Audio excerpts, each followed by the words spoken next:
En me renseignant, je me suis rendu compte que pour le faire en apprentissage, cette formation, c'était obligatoirement à l'E2SE. Et moi, parce que c'était un diplôme que je pouvais préparer en 12 mois.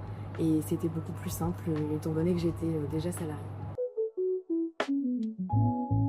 Moi, initialement, je suis infirmière diplômée d'État. Donc j'ai exercé quelques petites années au sein d'un hôpital. J'ai embrayé avec une reconversion professionnelle où j'ai eu l'opportunité de travailler au sein d'un atelier chantier d'insertion. Et j'ai repris mes études en parallèle. J'ai fait une licence management et organisation des entreprises et j'ai continué d'évoluer en tant que coordinatrice de pôle et chargée de projet au sein de cet atelier chantier d'insertion. Et puis me voici ici aujourd'hui. Moi, j'ai 2 bacs dans l'environnement et dans le développement durable. À la suite de ça, je me suis un peu réorienté, je suis arrivé en Normandie, j'ai pu travailler dans un cinéma pendant plusieurs années. Ensuite, pendant le Covid, j'ai fait un BTS en développement et animation des territoires, mon BTS Pro Gestion de projet. Et puis j'ai été pendant 1 an éducateur.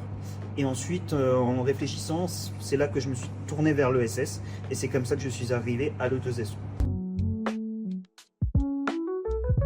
Alors moi je ne suis pas apprentie, étant financée par France Travail, du coup je réalise un stage pendant cette formation d'une durée de 4 mois. Et donc là je suis au sein d'un EHPAD et je suis sur le poste de direction. Enfin, je travaille en lien avec la directrice. Et moi du coup j'ai été chargé de relations candidat entreprise dans une maison familiale rurale. Ce qui me plaît le plus dans la formation, c'est tout ce qu'on peut mettre en œuvre, notamment dans le cadre de la gestion de projet où on est vraiment à la recherche d'idées novatrices et de comment on va pouvoir mettre les choses en place.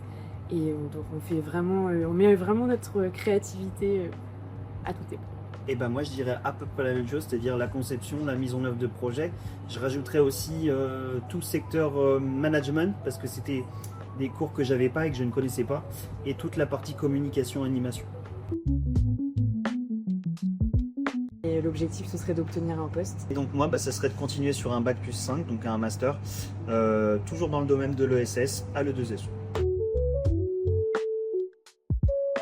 Je dirais les formateurs dans un premier temps, qui sont vraiment soutenants et qui nous accompagnent.